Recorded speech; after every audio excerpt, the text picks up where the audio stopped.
अगर मुझ पर वो दबाव नहीं होता तो मैं अपनी जवानी का मजा लेता। सच कहूँ, काश मैंने किया होता, क्योंकि वो वापस नहीं आएंगे। ये जिंदगी का मजा छीन लेता है, जैसे लगता कि मैं डूबने वाला हूँ। हम एक वाई और जेड के साथ शानदार जीवन जी सकते हैं। जब तक तुम खेल में बने रहोगे सब ठीक है। क्या तुम मेरे देखा हो?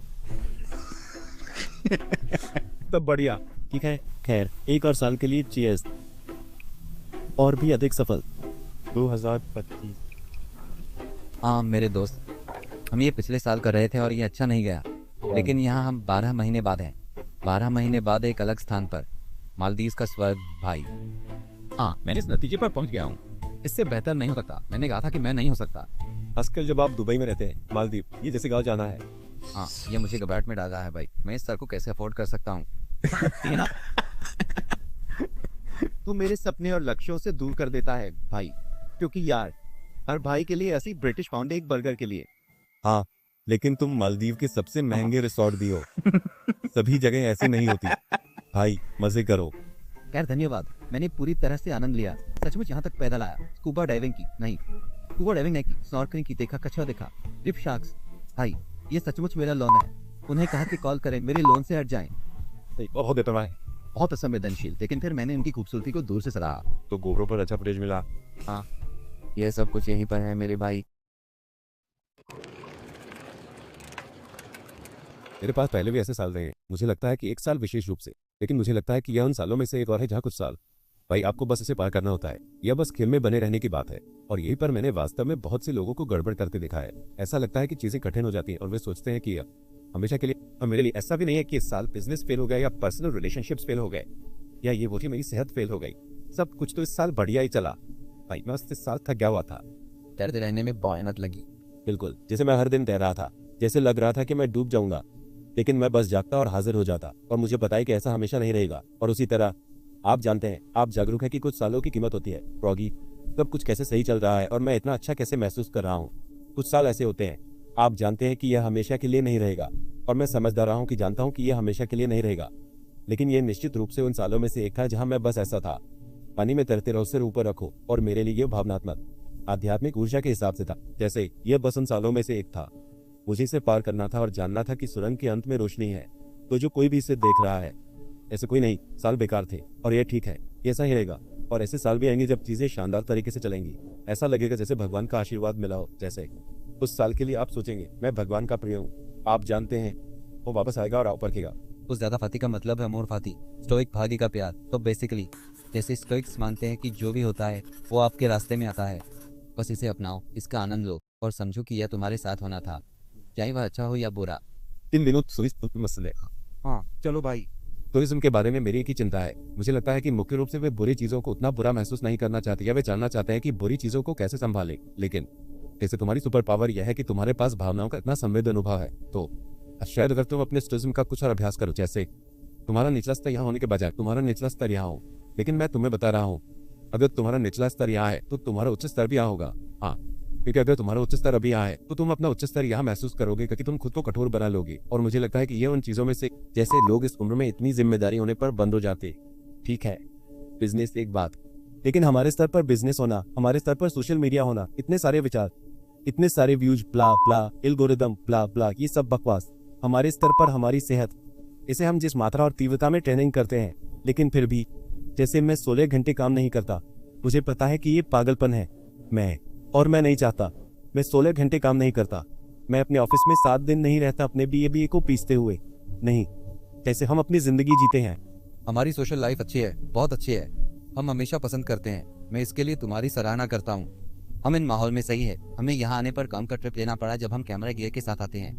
आप जानते हैं, हम लैपटॉप्स के साथ आते हैं। और आप जानते हैं, हम हर मीटिंग में नहीं होते, लेकिन हम उन मीटिंग में होते हैं जो मायने रखती हैं। हम फिल्मिंग कर रहे हैं, हम ऐसे काम कर रहे हैं जैसे बस सूर्यास्त का आनंद लेना और आप जानते हैं एक ड्रिंक लेना और हंसना कितना आसान है। लेकिन ऐसा है नहीं, ये पॉडकास्ट शूट करना, यूट्यूब वीडियो शूट करना, हालांकि यह हमारे लिए काम का न्यूनतम स्तर है, लेकिन पर्दे के पीछे बहुत कुछ होता है।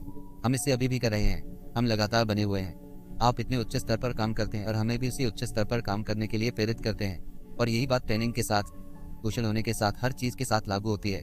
काम करने के साथ भी हम इसे उच्च स्तर पर करते हैं, लेकिन अपने लिए समय निकालना, हम इसे लगातार और संतुलित करते हैं। मुझे पता है कि आपको संतुलन शब्द पसंद नहीं है, लेकिन यह हमारा संतुलन है। हमारे पास गैर समझौतावादी चीजें हैं। हम भव्य जीवन जी सकते हैं, लेकिन यह एक्स वाई और जेड पर आता है।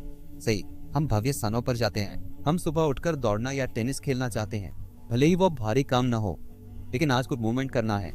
वाई, जैसे हमें चलना होगा और कुछ शूट करना होगा। हम ये सुनिश्चित करेंगे कि हम हमेशा आगे रहें। जाहिर है कि आपके पास बीच में कुछ घंटे होते हैं जीवन का आनंद लेने के लिए, लेकिन मुझे लगता है कि कहानी का नैतिक यह है कि हम सुसंगत हैं और यह आपके द्वारा नेतृत्व किया जाता है। सबसे पहले धन्यवाद, और दूसरी बात, भाई खेल में रहो। जैसे कि लोग हार मान लेते हैं, जब तक तुम खेल में बने रहोगे तुम ठीक हो। पता है, ये सच में एक मैराथन या एक स्प्रिंट है। तुम इस जीवन के खेल को बहुत लंबे समय से खेल रहे हो। हार मत मानो, अपने सपनों को मत छोड़ो, अपनी महत्वाकांक्षाओं को मत छोड़ो, बस खेल में बने रहो। अगर दौड़ नहीं सकती तो रेंग कर चलो। जैसे भाई, मेरे पास ऐसे साल भी रहे हैं जब मैं मुश्किल से रेंग भी पाता था। ये उन सालों में से एक था जब मैंने दौड़ लगाई भाई, लेकिन जैसे मुझे लगा कि हर मिनट मुझे हार्ट अटैक आ जाएगा। ये हमेशा मजेदार नहीं होगा, ये हमेशा आसान नहीं होगा। मैं एक इवेंट कर सकता हूँ, ओएस पर लाखों और लाखों और लाखों और लाखों और लाखों सितारे बेच सकता हूँ। इससे कोई फर्क नहीं पड़ता कि मैं क्या बेचता हूँ। ये एक पर्सनल ब्रांड की ताकत है, और यही वो चीज़ है जिसके लिए मैं इस साल बहुत आभारी रहा हूँ, उसका पर्सनल ब्रांड। और 9 साल तक पर्सनल ब्रांड बनाने के बारे में सोचते हुए मैं सलाह देता हूँ, पर्सनल ब्रांड पर ध्यान दे। मुझे बहुत किस्मत मिली भाई। मुझे नहीं पता कि और कोई ऐसा है जिसने संघर्ष करते हुए अपनी जिंदगी रिकॉर्ड की हो। मुझे नहीं पता मैंने ऐसा क्यों किया, शायद क्योंकि मेरे दोस्त नहीं थे। तुम्हें क्या हुआ? ये इसलिए है क्योंकि मेरे साथ बहुत से लोग नहीं जुड़ पाए। जैसे अब 9 साल के बच्चे भी कहते हैं मैं मोक मोड में हूँ। हाँ, मतलब मेरे अंदर का एक हिस्सा कहता है भाई तुम 9 साल के हो, बस जी लो। ऐसे भी अगर तुम 9 साल के हो तो बस 9 साल के बनो। भाई सच में बंद करो। मैं इन बच्चों को देखता हूँ, मैं अपनी जिंदगी में कुछ बनाऊंगा और दुबई चला जाऊंगा। दुबई हर चीज का जवाब नहीं है। मुझे नहीं पता ये चीजें कहाँ से आती हैं। हाँ, मैं मेहनत करूंगा और दुबई चला जाऊंगा। तुम 12 साल के हो भाई, बस आराम करो। और दूसरी बात यह है, मैंने अपने बिजनेस बनाना शुरू किया जब मैं 13 साल का था। मतलब मैंने 13 साल की उम्र में सेल्फ डेवलपमेंट शुरू किया। 14 में इंस्टाग्राम अकाउंट फ्लिप करना शुरू किया। वो इसलिए था क्योंकि मैंने माँ के साथ क्या हो रहा था देखा। अगर वो दबाव नहीं होता तो शायद मैं अपनी जिंदगी का मजा लेता। सच में मैं चाहता हूँ कि मैंने ऐसा किया होता, क्योंकि वो वापस नहीं मिलने वाले। तुम कभी कभी अपनी किशोरावस्था की कहानियां सुनाते हो, और मैं सोचता हूँ काश मेरे पास वो होता। कोई भी पैसा उन यादों को वापस नहीं खरीद सकता। व्यक्तिगत ब्रांड की बात पर वापस आते हुए मैं आभारी हूँ कि मैंने रिकॉर्ड किया और अपना ब्रांड बनाया और कौशल विकसित किए, क्योंकि आजकल हर कोई व्यक्तिगत ब्रांड से जीत रहा है। चुनाव भी व्यक्तिगत ब्रांड से जीते जाते हैं। ट्रंप इन 20 कुछ साल के युवाओं के साथ क्यों घूमना चाहता है? नहीं, उसे पता है शायद उसके बेटे ने रणनीति बनाई थी, लेकिन उन्हें पता है कि चुनाव कैसे जीते जाते हैं। तुम सोचते हो लोग मुझने एक सिर्फ इसलिए खरीदा क्योंकि वह फ्री स्पीच में विश्वास करता है। शायद कुछ लोग ऐसा कह सकते हैं। मेरे लिए मुझे लगता है कि वह प्लेटफॉर्म की ताकत समझता है और संदेश फैलाने में सक्षम है। यह एक जीनियस चेस मूव है। मुझे लगता है कि यह कुछ ऐसा है जिस पर मैं इस साल वास्तव में विचार कर रहा हूँ, क्योंकि हम चश्मे से सालाना लाखों डॉलर का मुनाफा कमाते हैं। अब बात यह है, अगर आपके पास एक पर्सनल ब्रांड है और आपका खराब है तो वह काम नहीं करेगा, है ना? और मेरे लिए भी आप जानते हैं, क्योंकि लोग कहेंगे कि आपके पास एक पर्सनल ब्रांड है लेकिन आप बेच रहे हैं। मैं अब बहुत खुश हूँ कि हमने अक्टूबर में कोर्स बेचना बंद कर दिया। मेरे सभी ऑनलाइन बिजनेस, मेरे सामान की सभी सब्सक्रिप्शन, मेरे पास कोई बिजनेस नहीं है क्योंकि मुझे हर महीने ग्राहकों का बिजनेस कमाना पड़ता है। रोजी मेरी मुख्य सॉफ्टवेयर कंपनी की सब्सक्रिप्शन, डिजिटल लॉन्चपैड सब्सक्रिप्शन, मेरे पास तो कुछ नहीं है। तो मैं ये नहीं कह रहा कि सिर्फ इसलिए कि आपके पास एक पर्सनल ब्रांड है। खैर, सच कहूँ तो अगर आपके पास एक पर्सनल ब्रांड है तो आप शायद बेच सकते हैं, लेकिन मुझे नहीं लगता कि आपको ऐसा करना चाहिए। मुझे लगता है कि आपको सच में अपने काम पर गर्व होना चाहिए, और मुझे हमारे सभी प्रोडक्ट्स पर गर्व है। और मुझे लगता है, आप जानते हैं, मैं बाद में इस पर वापस जाने वाला था और हम इस पर बात करेंगे। इससे एक पर्सनल ब्रांड बहुत ताकतवर होता है। ईमानदारी से, पिछले इवेंट के लिए मैं थोड़ा अनिश्चित था। हम मुख्य सॉफ्टवेयर और कुछ अन्य स्वामित्व वाले सॉफ्टवेयर बेच रहे हैं जो हमने विशेष रूप से उस इवेंट के लिए बनाए थे ताकि लोगों की समस्याओं में मदद की जा सके। मुझे नहीं पता कि यह सब कुछ कैसे आउट परफॉर्म करेगा, और मेरा मानना है कि अगर आप ध्यान आकर्षित कर सकते हैं और आपके पास ऐसा प्रोडक्ट, सर्विस या सॉल्यूशन है जो मार्केट चाहता है, तो आप अपनी ज़िंदगी में कभी भी पैसों की चिंता नहीं करनी पड़ेगी।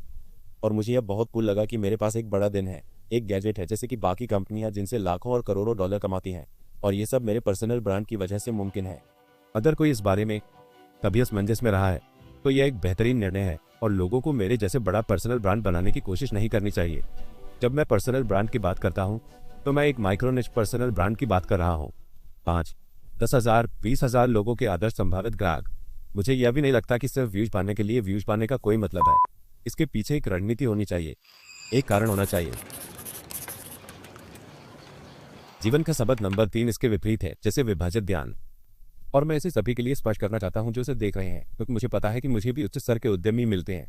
क्या कि आपकी रणनीति क्या है अभी व्यवसायों को प्रबंधित करने के लिए? मैं कहता हूँ कि बेवकूफ़ी है और यह भगवान की सच्चाई है। मैं अल्पकालिक में कम पैसा कमाता हूँ क्योंकि मेरे पास कई व्यवसाय हैं। ये स्मार्ट नहीं है कि ध्यान बनता हुआ हो। अब मैं अपने सॉफ्टवेयर कंपनियों के साथ भागीशाली, जाहिर है गैजेट के साथ हम चला रहे थे। यह अभी भी 1 साल में $1 मिलियन से अधिक है, लेकिन एक छोटे व्यवसाय की तरह। और फिर जाहिर है कि एलेक्स हॉकर्स ने इसका 40% अधिग्रहण कर लिया, 40% हिस्सेदारी ले ली और ऐसा बिजनेस पार्टनर होना जो $1 बिलियन या लगभग $1 बिलियन का चश्मा ई कॉमर्स के माध्यम से बेच चुका हो। इससे बेहतर बिजनेस पार्टनर नहीं हो सकता। तो मैं इन सभी कंपनियों में एक बेहतरीन टीम के साथ भाग्यशाली हूँ, लेकिन यह फिर भी एक बड़ा दिन है। बस संस्थापक, यह बस समझदारी नहीं है। मैं ये इसलिए करता हूँ क्योंकि मुझे लगता है कि 10, 20, 30 साल बाद मैं एक कूल पोजीशन में हूँ जहाँ मैं कई वर्टिकल्स में हूँ। जैसे मेरे पास iOS और गूगल प्ले स्टोर पर एक मोबाइल ऐप है, तो मेरे पास एक मोबाइल ऐप है, कई सॉफ्टवेयर कंपनियां हैं, कई फिजिकल प्रोडक्ट ब्रांड्स हैं। लंबे समय तक मेरे पास एक डिजिटल प्रोडक्ट बिजनेस था। ये मुझे फ्लेक्सिबिलिटी देता है और मुझे यह पसंद है, लेकिन मुझे पता है कि शॉर्ट टर्म में ये सभी बिजनेस अंडर परफॉर्म करेंगे क्योंकि फोकस बनता हुआ है। मुझे लगता है कि हर कोई एलोन मस्क जैसे लोगों को देखता है और सोचता है, लेकिन एलोन मस्क कर सकते हैं, आप नहीं और मैं भी नहीं। तो मैं अपनी पूरी कोशिश, मुझे लगता है कि मैंने उन कंपनियों को चलाने में काफी अच्छा काम किया है, लेकिन निश्चित रूप से यह कुछ ऐसा है जिसके बारे में मैं इस साल अधिक जागरूक रहा हूँ। असल में इस साल एक बड़ा शब्द जो मेरे दिमाग में बार बार आता रहा है वो है कमिट, कमिट, कमिट, कमिट। और जैसे किसी भी चीज के लिए कमिटमेंट की ताकत, क्या वो एक खेल के लिए कमिट करना होगा? हम कई खेल करते हैं। कुछ समय मैं टेनिस खेल रहा हूँ, शायद मैं बॉक्सिंग कर रहा हूँ। आप में से कुछ जानते हैं कि हम हायरॉक्स ट्रेनिंग में जा रहे हैं क्योंकि हम एक कंपनी हायरॉक्स कर रहे हैं। जैसे मैराथन ट्रेनिंग, मेरे अंदर का एक हिस्सा सोचता है वो क्या होगा अगर आप बस एक ही रास्ते पर ध्यान दें। हाँ, मेरे दिमाग में हमेशा चलने वाली एक बात, और निश्चित रूप से इस साल मैंने इसके बारे में अधिक सोचा है कि क्या ये समझदारी है कि मैं इन सभी वेंचर्स को चलाता रहूं। मतलब मैं किसी को बंद नहीं करने जा रहा हूं, लेकिन 20-25 मुझे अपनी ऊर्जा को कैसे असाइन करना है, इसमें और भी स्मार्ट होना पड़ेगा। हाँ, तुमने अच्छा काम किया है, तुमने वास्तव में अच्छा काम किया है। तुम बर्नआउट नहीं होना चाहते हो, लेकिन अभी तो तुम बर्नआउट नहीं हुए हो। तो मुझे लगता है कि विषय बदलते हुए इस साल मेरे बारे में एक चीज जो बदली, जो वास्तव में काफी चौंकाने वाली थी, ये दिलचस्प चरित्र विकास था कि मैं खर्च के मामले में अधिक मूल्य सचेत हो गया। और मेरा मतलब इससे यह है, जैसे मेरे पास हमेशा से यह नियम रहा है। फिर से लोग कहते हैं तुम ये जीवन शैली बेचने के लिए करते हो, क्या कह रहे हैं, जैसे कैमरे हो या ना हो। मैं वैसे भी ये जिंदगी जी रहा हूँ और मैं आपको अभी बता सकता हूँ, मैं सोशल मीडिया के लिए कुछ नहीं करता क्योंकि जैसा मैंने कहा, मैंने 18 साल की उम्र तक अपना पहला $1 मिलियन कमाया था। 17 और 18 के बीच मैंने असली मुनाफे में अपना पहला $1 मिलियन कमाया। राजू से कहीं ज्यादा भाई। आप जानते हैं कि ज्यादातर लोग 18 की उम्र में $1 मिलियन कमाने पर क्या करते हैं? वे लोगों को प्रभावित करने के लिए ढेर सारी सुपर कार खरीदते हैं। मुझे परवाह नहीं थी। मैंने अपनी पहली कार 30 की उम्र में खरीदी। मेरी पहली सुपर कार जो मैंने खरीदी थी वो भी मेरे लिए नहीं थी, मैंने उसे गिफ्ट की। आपने पहली कार खरीदने से पहले 5 स्कूल बनाए? हाँ बिल्कुल, मैंने बच्चों के लिए 5 स्कूल बनाए, हजारों बच्चों के लिए स्कूल बनाए। इससे पहले कि मैंने अपनी पहली सुपर कार खरीदी जब मैं 18 का था, तो मैंने घड़ियों पर बहुत ऐसा खर्च किया क्योंकि वो मुझे पसंद था। और मुझे लगता है कि बात यह है कि मैंने हमेशा असली तरीके से खर्च किया है। जैसे अभी घर पर भी भाई मैं कई हाइपर कार्स खरीद सकता हूँ, मुझे बस परवाह नहीं है। मैं वही चीजें खरीदता हूँ जो मुझे पसंद है। तो मैं हमेशा से ऐसा ही रहा हूँ, उन चीजों पर पैसे खर्च करना जिनमें मुझे मूल्य दिखता है। लेकिन मुझे लगता है कि यह पहला साल है जब मैं वास्तव में मूल्य पर सवाल उठाना शुरू कर रहा हूँ। क्योंकि बात पर वापस आते हुए लोग कहते हैं तुम इतना पैसा खर्च करते हुए ये लाइफस्टाइल जीते हो वगैरह। मैं अपनी कमाई का 70% निवेश करता हूँ। 24 साल की उम्र में मुझसे और कितनी जिम्मेदारी की उम्मीद करते हो? मैं 24 का हूँ। सुनो, ये अलग है। मैं 24 की उम्र में $1 लाख खर्च करना पसंद करूंगा बजाय इसके कि 50 की उम्र में $1 मिलियन खर्च करूं। जब आपके पास कम उम्र में पैसा होता है तो ये अलग बात होती है ना। तो मेरे लिए मैं जीवन का एक खूबसूरत अनुभव जी रहा हूँ। हम यहाँ मालदीव में 4 दिन के लिए हैं, 4 रातों की ट्रिप के लिए $1 लाख। हम आज सुबह $7,000 के साथ मछली पकड़ने गए 4 घंटे के लिए। मुझे परवाह नहीं मेरे लिए। तुम्हें अपनी जिंदगी का ये हिस्सा अभी वापस नहीं मिलेगा। लेकिन मुझे लगा है कि यह पहला साल है जब मैंने मूल्य के बारे में सोचना शुरू किया है, क्योंकि मेरे पास यह नियम है, मुझे कंपनी से लिए गए डिविडेंड्स का 30% खर्च करना होता है। बहुत सी कंपनियां कोई डिविडेंड्स नहीं लेती। हम सारा पैसा कंपनी में रखते हैं क्योंकि मेरे पास वह नियम है। मैंने खुद को चीजों पर खर्च करते हुए पाया। मैं ऐसा था, खैर इससे कोई फर्क नहीं पड़ता कि ये टी-शर्ट $3,000 की है, क्योंकि मेरे पास यह पैसा है जो मुझे खर्च करना ही है। लेकिन यह पहला साल है जब मैंने चीजों को देखना शुरू किया और मैं ऐसा था, क्या मैं ठगा जा रहा हूँ? मैं यहाँ ठगा जा रहा हूँ, आप जानते हैं। सिर्फ इसलिए कि मैं कर सकता हूँ, इसका मतलब ये नहीं कि मुझे करना चाहिए, सही। और मुझे लगा है कि यह पहला साल है जब मैंने खर्च के साथ देखा, जहाँ मैं ऐसा था नहीं, ये इसके लायक नहीं है, या जैसे आप इसे बहुत सस्ता पा सकते हैं। और मैं ऐसा था, आपने पहले कभी मुझसे ये नहीं सुना होगा, और शायद ये मेरे बचपन की असुरक्षा भी थी। क्योंकि सच में जब आपके पास पैसे नहीं होते और दूसरों के पास होते हैं तो ये दिखाता है कि आपके पास पैसे नहीं है। जैसे जब आपके पास पैसे नहीं होते और किसी के पास भी नहीं होते तो कोई फर्क नहीं पड़ता। तो मुझे याद है कि एक बार ऐसा हुआ था 2017 में, मैंने अपनी माँ को पेरिस ले गया क्योंकि वह कभी नहीं गई थी। क्योंकि हास्यास्पद है, क्योंकि लंदन पेरिस के करीब है। मैंने उससे वादा किया था कि एक दिन मैं उसे पेरिस ले जाऊंगा। जब मैं 17 का था उसने होटल से सभी टॉयलेटरीज ले ली थी। मेरा उससे बड़ा झगड़ा हुआ था। मैं गुस्सा था। माँ, हमें यह करने की ज़रूरत नहीं है। जो भी तुम चाहती हो मैं तुम्हें खरीद दूंगा। और मुझे लगता है कि वो बस इसलिए था क्योंकि मैं जैसे हमारे आने की जगह को लेकर असुरक्षित था और मैं ऐसा था। तुम्हें अब ये करने की जरूरत नहीं है, हम अब वो लोग नहीं है जैसे। मुझे लगता है कि ये सच में असुरक्षा ही थी, लेकिन अब आजकल लेकिन जब मैं एवरेस्ट फर्स्ट क्लास में उड़ता हूँ तो मैं कुछ डेंटल किट्स लेता हूँ। जैसे मैं $6000 चुका रहा हूँ, मैं ये डेंटल किट्स ले रहा हूँ। ये चीजें उपयोगी हैं। मुझे लगता है कि मैंने हमेशा पैसे वाली चीज को अच्छी तरह से संभाला है। मैं इसके बारे में कभी घमंडी नहीं था, लेकिन यह पहला साल था जब मैंने अमीर होने और ये समझने में खुद को ढाल लिया कि सिर्फ इसलिए कि कुछ महंगा है और आपके पास उसे खरीदने की क्षमता है। और मैं कह रहा हूँ जैसे 10,000 $1 खर्च करने की क्षमता, और सचमुच इसका कोई मतलब नहीं है। यह आपके लिए इतना छोटा पैसा है। आपको इसके बारे में 2 बार सोचने की जरूरत नहीं है, लेकिन सिर्फ इसलिए कि आप कर सकते हैं इसका मतलब ये नहीं है कि आपको करना चाहिए। और आपको वास्तव में रुककर उस चीज के मूल्य पर सवाल उठाना होगा और जैसे कि यह चीज वाकई में इसके लायक है। मुझे लगता है कि इस साल मैंने जो अगली बात सीखी है वो यह है कि आपको सबसे अमीर जीवन जीना चाहिए, न कि सबसे बड़ा बैंक खाता रखना चाहिए। और यह कुछ ऐसा है जो हमने हमेशा अच्छे से किया है, लेकिन मेरे लिए यह और भी ज्यादा उजागर हुआ है। जैसे इस साल यह कुछ ऐसा है जिस पर मैंने और भी ज्यादा सोचा है, और शायद ये मेरे बिजनेस पार्टनर की वजह से है। मैं ये नहीं कहूँगा कि कौन सा, लेकिन मेरे किसी कंपनी का बिजनेस पार्टनर, वो हमारे एक और दोस्त से बात कर रहा था जो $4 बिलियन का मालिक है। और ये आदमी अपनी $4 बिलियन की कंपनी बेचना नहीं चाहता। वो अपनी कंपनी से हर साल लगभग $200 मिलियन डिविडेंड के रूप में लेता है। यह आदमी अपनी कंपनी तब तक बेचना नहीं चाहता जब तक वो इसे $5 बिलियन में नहीं बेच सकता। और जैसे मेरा बिजनेस पार्टनर जो साल में कुछ $1 मिलियन पर जीता है, फर्क यह है कि वह साल में कुछ $1 मिलियन पर जीता है। जैसे यह बॉन्ड्स, स्टॉक्स, रियल एस्टेट में है। वह अपनी क्षमता से बहुत नीचे रहता है। वह हमारे अरबपति दोस्त से कह रहा था, तुम्हारी कीमत $4 बिलियन है, मैं साल में कुछ $1 मिलियन खर्च करता हूँ, जो बहुत सारा पैसा है। मैंने कहा कैसा नहीं, ये जीवन शैली पर खर्च करने के लिए बहुत सारा पैसा है, कम से कम उसके लिए कि उसकी क्षमता से नीचे जीना है।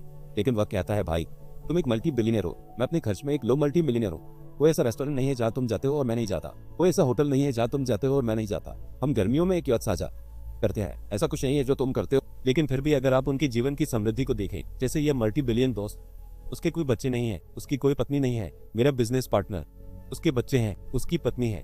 और जैसे आप उनके जीवन की समृद्धि को देखें, और मैं सोचता हूँ आप तो ज्यादा अमीर हैं। मेरा बिजनेस पार्टनर काम करता है क्योंकि वह सच में जो करता है उसे पसंद करता है, जैसे उसे प्रोडक्ट्स बनाना पसंद है। और मैं इस आदमी को देखता हूँ और सोचता हूँ आप तो ज्यादा अमीर हैं। यह दूसरा आदमी जीवन में। मुझे लगता है कि इस साल मैं शौक और आरामदायक स्थिति से बाहर निकलने के बारे में अधिक सोच रहा हूँ, और आपको ऐसा ही होना चाहिए। जब तुम पहली बार हमारे पास आए तो मैं ऐसा था जैसे, मैं इसे अपमानजनक तरीके से नहीं देखता, लेकिन सच में मैं कई सालों तक ऐसा ही था, जैसा ऑटिस्टिक था भाई। जब तक इसका 2017-2019 के बिजनेस से कुछ लेना देना नहीं था, मैं सुनना नहीं चाह रहा। जैसे मैंने बस बिजनेस पर काम किया, किताबें पढ़ी, बस इतना ही। हर रात 10 बजे तक बिस्तर में 100 में से 99 या 100 में से 100 ओरा रिंग स्कोर, जैसे सब कुछ एकदम सही होना चाहिए था। और एक समय पर मैंने थोड़ा छोड़ दिया और शौक पालने शुरू कर दिए। और मजेदार बात यह है कि जैसे ही मैंने और शौक पालने शुरू की, मेरी बिजनेस बढ़े और मैंने ज्यादा भी कमाए। और जैसे मैं अब उस स्टेज पर हूँ जहाँ जैसे मान लो आज सुबह मछली पकड़ने के लिए मैं पहले होता तो कहता नहीं, मैं दिन भर थका रहूंगा और मुझे कुछ महत्वपूर्ण मीटिंग्स और कॉल्स और निर्णय लेने हैं, तो मैं थका नहीं रह सकता। जबकि अब मैं ऐसा हूँ, मेरा बैंक खाता क्या ये मुझे एक समृद्ध जीवन देगा? और अगर जवाब हाँ है, तो मैं उस बिंदु पर हूँ जहाँ मुझे एहसास होता है कि यही मूल्यवान है। और मुझे यह भी पता है कि यह एक विशेषाधिकार प्राप्त स्थिति है, क्योंकि मैं 10 साल का ऐसा नहीं सोच सकता था, लेकिन यह निश्चित रूप से कुछ ऐसा है जो मेरे दिमाग में बहुत अधिक रहा है। हाँ, 2024 से आखिरी बड़ी सीख यह थी कि मैं वास्तव में आपकी कितनी सराहना करता हूँ। ठीक है भाई, ये तो मैं ही हूँ, तुम मुझे शर्मा रहे हो, मैं तुम्हारी कदर करता हूँ भाई। और तुम, मुझे यकीन है कि जैसे जैसे तुम जीवन में आगे बढ़ते जाओगे, तुम समझने लगोगे कि कोई भी दोस्ती या रिश्ता कभी परफेक्ट नहीं होता। जैसे हमेशा कुछ ना कुछ झगड़े, बहसें और असहमति होती रहती हैं। जैसे जो भी हो, जैसे हमेशा ऐसा समय आएगा जब कुछ महीनों के लिए एक व्यक्ति कुछ से गुजर रहा होता है और वे जैसे दूसरे व्यक्ति पर निकालते हैं, या कुछ महीने या साल जब दूसरा व्यक्ति कुछ से गुजर रहा होता है और वे उस पर निकालते हैं। जैसे ऐसा कुछ हमेशा होता रहेगा। मैं इन सबसे गुजर सकता हूँ। मैं उम्मीद करता हूँ कि दूसरा व्यक्ति इन तूफानों से गुजर सकेगा अगर मैं वो उन पर डाल रहा हूँ, अगर उनका दिल अच्छा है। और मैंने महसूस किया है भाई, जीवन में बहुत कम लोग होते हैं जिनका दिल अच्छा होता है। जैसे मुझे नहीं पता क्यों, बचपन में जो कुछ चिरा उसके बावजूद मैं हमेशा से आशावादी रहा हूँ कि लोग अच्छे होते हैं। खैर, समय के साथ आप महसूस करते हैं कि वास्तव में बहुत कम लोग हैं अच्छे दिल, जैसे शुद्ध दिल। मुझे लगता है कि इस साल ने मुझे यह एहसास दिलाया कि मेरा सर्कल छोटा होता जा रहा है और ऐसे लोग कम होते जा रहे हैं जिनसे मैं रोज बातचीत करना चाहता हूँ। तो जिनसे मैं बातचीत करता हूँ मैं उनके प्रति और आभारी होता जा रहा हूँ। तो नर्वस होने की जरूरत नहीं है और माइक के साथ खेलने की भी नहीं। भाई तुम बिना अजीब महसूस किए हमें तारीफ दे सकते हो, है ना? तो मेरा मतलब यह है कि मैं आप लोगों की सराहना कर रहा हूँ। मैं भी तुमसे प्यार करता हूँ भाई। कल जब हमारी कुछ महिला और पुरुष दोस्त यहाँ बैठे थे, नीचे यहाँ वास्तव में नेट पर सितारों को देख रहे थे और कह रहे थे कि तुम कितने अच्छे हो सही लोगों को अपने आसपास रखने में। जाहिर है, वैसे मैं नहीं कहूंगा कि गलतियां करते हो। मुझे लगता है कि लुइस ने कहा था ये कि लोग अलग अलग दिशाओं में बढ़ते हैं या समय के साथ वे अपने चरित्र को और अधिक दिखाते हैं। जैसे वास्तव में उस व्यक्ति को अपनी जिंदगी से पूरी तरह से निकाल दो, लेकिन आमतौर पर तुम्हें जैसे एक अच्छा स्कोर मिला है, जैसे एक अच्छा तुम जानते हो लोगों का समूह बनाने में, क्योंकि हम सब एक दूसरे के साथ अच्छे से रहते हैं। हम इतने सारे दोस्तों के साथ इतने सारे ट्रिप पर जाते हैं, कभी कभी जैसे सर्कल से बाहर, कभी कभी और भी बाहर, यूरोप की गर्मियाँ या ये या वो या, और यह हमेशा वही होते हैं हमारे काम के दोस्तों के साथ काम की यात्राएं जो सबसे बेहतरीन यादें बनाती हैं। हाँ, ये पागलपन है कि हम कितने लोगों के साथ बातचीत करते हैं 99% कैमरे के बाहर। जैसे कितने मशहूर लोग या लोग जिनके साथ हर कोई रहना चाहता है, या नीचे ब्ला ब्ला जैसे यह सब, जैसे सोशल क्लाउड जो भी हो। तो भाई ये लोग हमारे ग्रुप के आदी हो जाते हैं, जैसे उन्हें हमारे आसपास रहने की आदत हो जाती है, क्योंकि यह बस जैसे हम जिस तरह से मिलते हैं और जैसे हमारी ऊर्जा संक्रामक है। और भाई हमारे लोग कंपनी छोड़ चुके हैं या निकाल दिए गए हैं या जो भी हो अलग हो गए हैं। हमेशा वे कहते हैं क्या मैं अभी भी घूम सकता हूँ, या क्या आप लोग मुझे चीज़ों में बुला सकते हैं। और ये कोई व्यक्ति नहीं है, ये एक घर जैसा है, एक मुट्ठी से दो। हर एक व्यक्ति के लिए हर एक व्यक्ति। भाई मैं तो किसी से बात भी कर रहा था, जैसे मैंने मैं सब प्यार से कहता हूँ, जैसे कि मेरे लिए सच में बहुत मायने रखता है। और ये इस बात का सबूत है कि हमारे पास क्या है।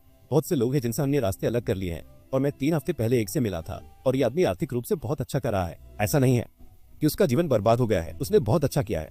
मैं कंपनी के बाद से ही काम और अर्थ खोजने की कोशिश कर रहा हूँ, और मैं नहीं कर पा रहा हूँ। मुझे नहीं लगता कि मुझे कभी यह एहसास वापस मिलेगा कि इस माहौल में काम करना या होना कैसा होता है, जहाँ हर दिन हंसी होती है। भले ही आप बहुत मेहनत कर रहे हो, जैसे हर दिन हंसी, हर दिन खुशी, हर दिन जैसे दया। मुझे लगता है कि हम एक दूसरे के साथ बहुत दयालु हैं। कोई चालाकी नहीं है, कोई पीठ में चुरा घोपना नहीं है, कोई नहीं। झगड़े होते हैं, कोई बैकग्राउंड नहीं है। ठीक है, हाँ, लेकिन जैसे छोटी मोटी तकरारें। हाँ, मेरा मतलब है जैसे झगड़ा हो गया, नहीं कोई झगड़ा नहीं हुआ। ठीक है, हाँ। टिप्स हैं तो यह स्वस्थ है। आप जानते हैं कुछ सालों में लगता है भगवान साथ हैं और कुछ में लगता है डूब रहे हैं। जैसे पिछले 2 सालों से भगवान मेरे साथ हैं और ये डरावना है क्योंकि मैं नहीं चाहता कि यह खत्म हो। जैसे सब बहुत अच्छा चला गया है। तनाव, सच में सब कुछ तनाव पर आता है, लेकिन मैं यहाँ रहकर तनाव लेना पसंद करूंगा। लेकिन यह एक शानदार साल रहा है। तुम्हें पता है कि बहुत मजेदार है। जैसे पिछले साल ऐसा था, मैं नहीं कहूंगा कि वो बुरा साल था, लेकिन वो मेरे जीवन में कुछ चीजों के साथ भारी साल था, और मैं ऐसा था। मैं 2024 के लिए बहुत उत्साहित हूँ, लेकिन मैं ड्रैगन के साल की गिनती कर रहा था। मैं दिन गिन रहा था क्योंकि मैं ऐसा था। तुम ड्रैगन हो, कीनी राशि, ये मेरा साल है, ये मेरा है, मैं इसे चलाता हूँ। ठीक है, क्योंकि मैं 2000 का बच्चा हूँ, और फिर मुझे पता चला कि चीनी नववर्ष जैसे फरवरी में होता है।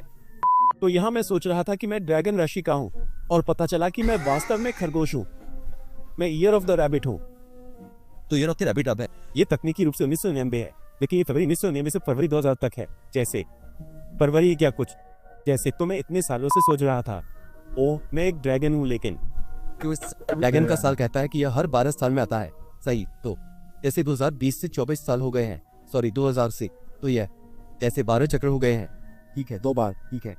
यह 2000 था, फिर यह 2012 होता, ड्रैगन का साल, और अब 2024 ड्रैगन का साल। ईयर ऑफ द रैबिट होगा। खरगोश का साल पहले आता है, समझ में आता है। फिर से खरगोश का साल कब आएगा? लगभग 11 साल में। तो तैरते रहो।